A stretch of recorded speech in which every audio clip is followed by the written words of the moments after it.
జనసేన వారాహి విజయయాత్ర చాలా అద్భుతంగా ఏ నియోజకవర్గాలు వెళ్ళినా కూడా ప్రజలు ఎంతో అభిమానంతో పవన్ కళ్యాణ్ గారి నాయకత్వం కోసం రాష్ట్రంలో ఈ ప్రభుత్వం మారాలనే ఒక ఆకాంక్షతోటి వాళ్ళందరూ కూడా స్వాగతం పలుకుతూ చూసి మమ్మల్ని అందరినీ ఎంతో ఆనందం నింపుతోంది.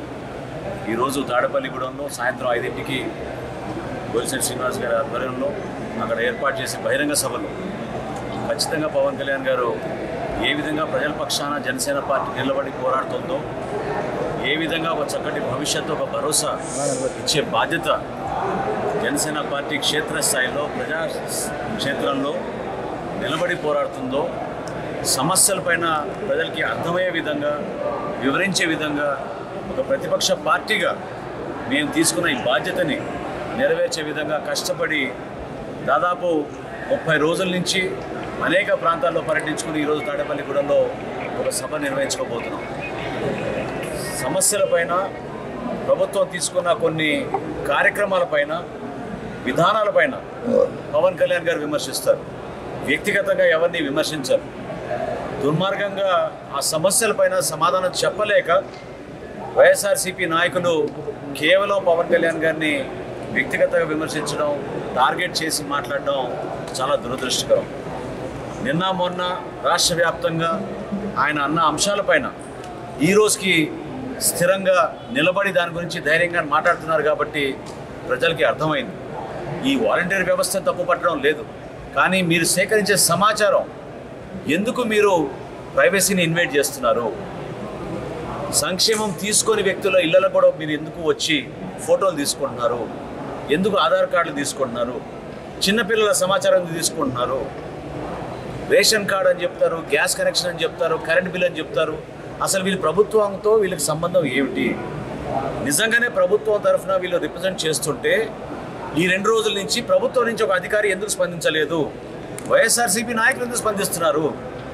అంటే ఈ వాలంటీర్ వైఎస్ఆర్సీపీ కార్యకర్తలే కదా, వైఎస్ఆర్సీపీ పార్టీ కోసం పనిచేస్తున్నట్టే కదా. జనసేన పార్టీ చాలా లోతుగా అధ్యయనం చేసి సమస్య గురించి లోతుగా అర్థం చేసుకొని ఎంతోమంది మా జనవాణి కార్యక్రమంలో పవన్ కళ్యాణ్ గారి దృష్టికి తీసుకొచ్చిన తర్వాత దీని గురించి పవన్ కళ్యాణ్ గారి సమాచారం తెప్పించుకొని ప్రజలకు అర్థమయ్యే విధంగా మాట్లాడుతున్నారు. ఇంత అలజడి దేనికోసం? ఒక ఓటర్ ఎన్యూమరేషన్ కోసమా? రేషన్ కార్డు కోసమా? జనాభాలో మీరు చేస్తున్న ఒక ప్రక్రియలో భాగంగా మీరు నమోదు చేసుకునే విషయంలో బర్త్ అండ్ డెత్ సర్టిఫికేట్ల కోసమా? కాస్ట్ సర్టిఫికేట్ల కోసమా? ఇన్కమ్ సర్టిఫికేట్ల కోసమా? దేనికోసం? ఈ సచివాలయాలు ఏర్పాటు చేసి ప్రజలందరినీ కూడా మభ్యపెట్టి ఈ వ్యవస్థ మీరు నిర్మాణం చేసిందే రాబోయే ఎన్నికలు ఉపయోగించుకోవడానికి కోసం. ఇది వాస్తవం. వైఎస్ఆర్సీపీ నాయకులందరూ కూడా దీని గురించి మాట్లాడారు. వీళ్ళు మన కార్యకర్తలు, మనం నియమించిన వాలంటీర్లు వీళ్ళు అనే విషయం పదే పదే బహిరంగంగా చెప్పిన విషయం ఇది. దాన్ని ప్రశ్నిస్తే ఎందుకు ఇంత అలజడి? వాలంటీర్లు కూడా దయచేసి మీరు అర్థం చేసుకోవాలి. ప్రజల జీవితాలతో దయచేసి మీరు చాలా భద్రంగా ఉంచాలి వాళ్ళ సమాచారం. ఈ మీ ఫోన్ యాప్లో మీరు క్రోడీకరించిన ఈ డేటా ఎక్కడ పోతుందో మీకు తెలుసా? ఏ సర్వర్కి వెళ్తుందో మీకు తెలుసా? ఎవరి చేతిలోకి వెళ్తుందో మీకు తెలుసా?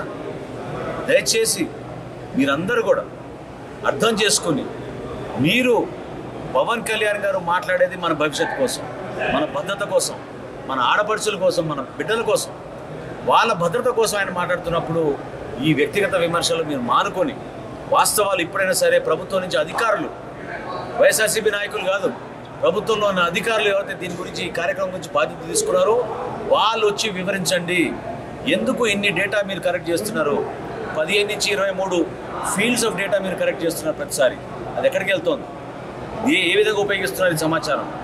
మీకు ఏ ఇంట్లో ఎంతమంది ఉన్నారు, ఎటువంటి లబ్ధి కలుగుతోంది ప్రభుత్వ పథకాల్లో అనే విషయం ప్రతి ఒక్కరికి తెలుసు. గ్రామ సభ ఏర్పాటు చేసేవాళ్ళు ఇదివరకు. మీరు పెన్షన్ నమోదు చేయాలంటే వార్డులో మీరు కమిటీలు పెట్టుకుని చేసేవాళ్ళు, లేకపోతే అక్కడ ఉన్న అధికార యంత్రాంగం చేసేవాళ్ళు. కానీ ఈ యంత్రాంగం ప్రత్యేకంగా ఒక స్పెసిఫిక్ ఆలోచనతో కేవలం రాజకీయ లబ్ధి కోసమే ఈ వ్యవస్థను ఏర్పాటు చేశారు. కాబట్టి దాన్ని మేము ఈరోజు ప్రశ్నిస్తున్నాం. పవన్ కళ్యాణ్ గారు ఈరోజు సాయంత్రం తాడేపల్లిగూడెంలో జరిగే బహిరంగ సభలు ఖచ్చితంగా ఈ అంశం పైన, అదేవిధంగా క్షేత్రస్థాయిలో మాకు వస్తున్న అనేక అర్జీలు వచ్చినాయి ఉదయం నుంచి కూడా, స్థానికంగా ఉన్న ఈ మంత్రి గారి గురించి, ఇక్కడ జరిగిన కొన్ని సంఘటనల గురించి, ఇవన్నీ కూడా పవన్ కళ్యాణ్ గారికి ఇచ్చారు. సో వాటి గురించి కూడా తప్పకుండా పవన్ కళ్యాణ్ గారు సాయంత్రం స్పందిస్తారు.